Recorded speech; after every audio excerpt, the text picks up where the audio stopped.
Bonjour à tous. Être piégé dans un mariage avec un pervers narcissique est une situation complexe.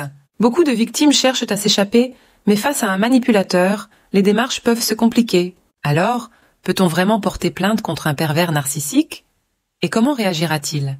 Porter plainte est possible, mais il faut se préparer à une bataille difficile.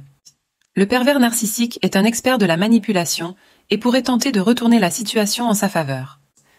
Si vous avez des preuves solides, vous pouvez porter plainte, mais il est crucial d'inclure tous les éléments, même si cela implique de faire témoigner vos enfants. Avant d'entamer une procédure judiciaire, il y a des étapes essentielles à suivre pour ne pas vous perdre face à un manipulateur. D'abord, clarifiez votre objectif. Comprenez que vous êtes sous une manipulation constante et que le pervers narcissique utilise la violence psychologique et verbale pour vous contrôler. Ensuite, entourez-vous de personnes de confiance, comme des spécialistes et des proches. Passer du temps avec eux vous aidera à renforcer votre détermination.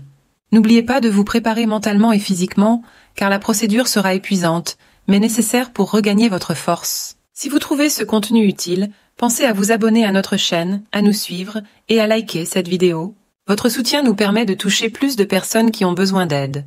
Attaquer un pervers narcissique en justice est un défi, mais il est possible de s'en sortir. Évitez de vous opposer directement à lui pour ne pas provoquer de réactions imprévisibles. Attendez qu'il fasse le premier pas après avoir appris que vous avez lancé la procédure de divorce. Annoncez le divorce au dernier moment pour le surprendre, car il est connu pour ce manigance et ses tentatives de manipulation. Consolidez les preuves.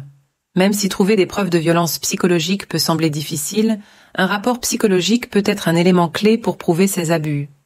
Pour cela, il est essentiel de consulter un avocat spécialisé dans les relations toxiques. Ce type de situation demande une expertise spécifique pour être défendu efficacement. Pourquoi un pervers narcissique refuse-t-il de divorcer? Parce qu'il ne supporte pas l'idée de perdre le contrôle.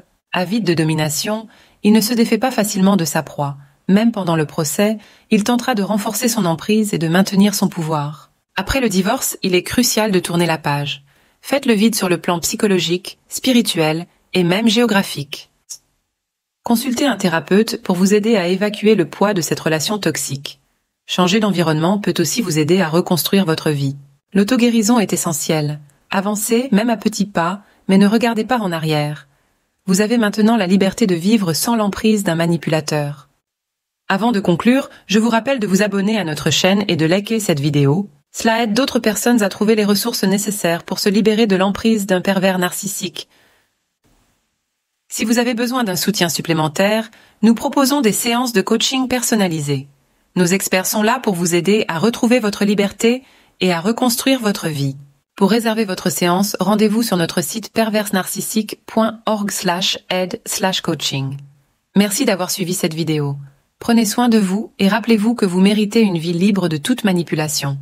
À très bientôt pour une nouvelle vidéo.